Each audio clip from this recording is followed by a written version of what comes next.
In this video, we will study about vacuum grippers. Basically, we shall deal with different type of grippers. So stay tuned with me till the end of video because I am providing video lectures both in Hindi and English languages. So first of all, coming to the point, what is vacuum gripper that we are discussing here? First topic is vacuum grippers are used in robots for grasping for non-ferrous objects. Non-ferrous objects. It uses vacuum cups as the gripping device, which is also commonly used as suction cups. This type of grippers will provide good handling if the objects are smooth, flat and clean. It can only one surface for gripping the object. Most importantly, it is not best suitable for handling the object with holes. Basically vacuum grippers होते क्या है कि जो non ferrous objects होते हैं उनको हम लोग हैंडल करने के लिए वैक्यूम ग्रीपर का यूज करते हैं, right? You can see in the video, in the figure there is a small hole here, there is a small hole here. So those are called as suction cups of vacuum grippers. Okay, and basically यही आपको suction का एक तरह से काम करती हैं, और जो भी सरफेस अगर फ्लैट सरफेस है तो वैसे मटेरियल्स को हैंडल करने के लिए हम लोग इसका यूज करते हैं. ओके, अगर मान लीजिए किसी मटेरियल में अगर आपके पास फ्लैट ही ऑब्जेक्ट है लेकिन उसमें होल्स है तो वहां पे सक्शन क्रिएट करना टफ टास्क होता है. वो ऐसे मटेरियल को हम लोग वैक्यूम ग्रीपर के हेल्प से हैंडल नहीं कर पाते हैं. ओके, अब इसका वैक्यूम कप्स क्या होते हैं उसके बारे में हम लोग यहाँ पे पढ़ेंगे. इस वाले स्लाइड में मैंने वैक्यूम कप्स को समझाने की कोशिश की है. देखिए, generally the vacuum cups suction cups will be in round shape. These cups will be developed by means of rubber or other elastic materials. We are using different type of elastic material. It may be rubber or any other elastic material to create vacuum cups. And basically these are in round in shape that I have already mentioned. तो इसमें हम लोग round shape elastic material का use करते हैं जो round shape में होते हैं. रबर या किसी भी इलास्टिक मटेरियल का यूज कर सकते हैं. Sometime it is also made of soft plastic. Soft plastic का भी कभी कभी हम लोग यूज कर लेते हैं. More over the vacuum cups are prepared of hard material for handling the soft material object. Basically जो वैक्यूम कप्स होते हैं हार्ड मटेरियल के बने होते हैं और उनसे हम लोग सॉफ्ट मटेरियल ऑब्जेक्ट्स को हैंडल करने का काम करते हैं. बेसिकली जो सक्शन कप्स होते हैं जो वैक्यूम क्रिएट करने के लिए काम में आते हैं उसमें हम लोग दो डिफरेंट डिवाइसेस यूज करते हैं. पहला है वेंचुरी और दूसरा है वैक्यूम कप. ठीक, ये आप अपने यूनिवर्सिटी एग्जाम्स में लिख सकते हैं. अब देखिए एप्लीकेशंस क्या है वैक्यूम ग्रीपर के. Vacuum grippers are highly used in the heavy industries, automobiles, compact disc manufacturing and more for material handling purposes. It is also used in tray and box manufacturing, labeling, sealing, bottling, and so on packaging purposes. We are using these vacuum grippers. There are a lot of applications in industry that I have also mentioned in the slides. So you can just stop this video, and if you wanna make proper notes, you can make more notes with the help of that. Right. Now coming to the next one. Next one is the magnetic gripper. Magnetic gripper are basically used for ferrous type of material, for grasping the ferrous type of material. जहां लोहा की कोई भी object होगा उसको अगर हमको handle करना है तो हम लोग मैग्नेटिक ग्रीपर्स का यूज करते हैं. इंडिफेक्टर के रूप में फेरस मटेरियल को हैंडल करने के रूप में यूज करते हैं. It is another type of handling the work part other than the mechanical gripper and vacuum gripper. Types of magnetic gripper. There are two types of magnetic gripper, that is electromagnets and the permanent magnets. You know that how we are going to create magnetism. There is a permanent magnet and electromagnet, so I am not going to discuss in detail here. So the magnetic grippers can be classified into basically two parts, that is electromagnet and permanent magnet. Okay, that is the figure robot with magnetic gripper. Now coming to the next type of magnetic grippers मैंने बता दिया आपको.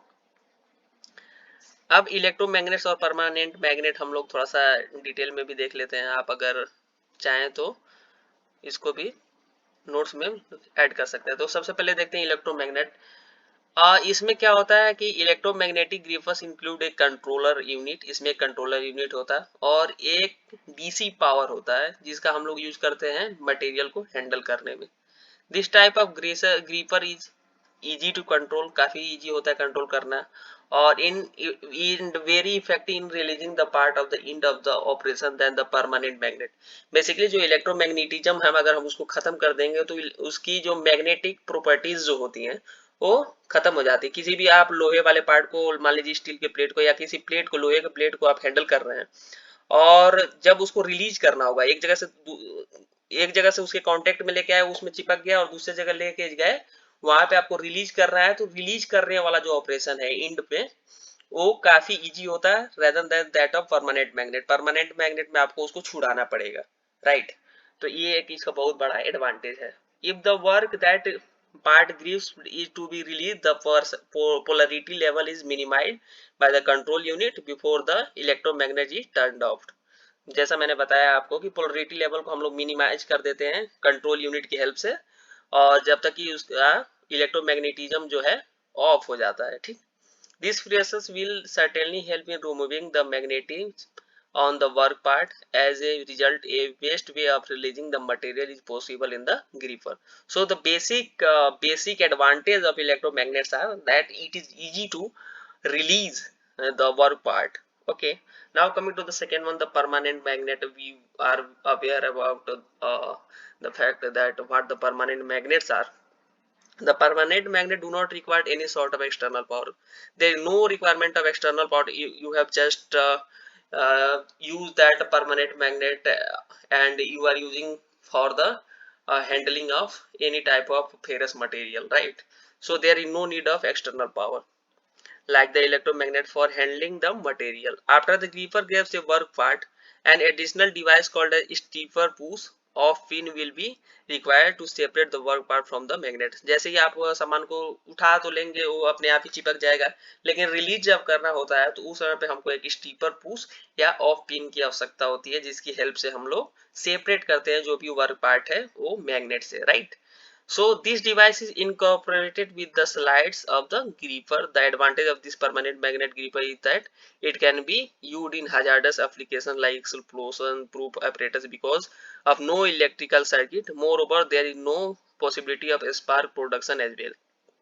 Right, that is the basic advantage, that you are going to use that in hazardous applications like explosion proof apparatus are there you can use that because there is no electric circuit is involved in that, and all you have to use is permanent magnet। तो ये इसका बहुत बड़ा फायदा है, right.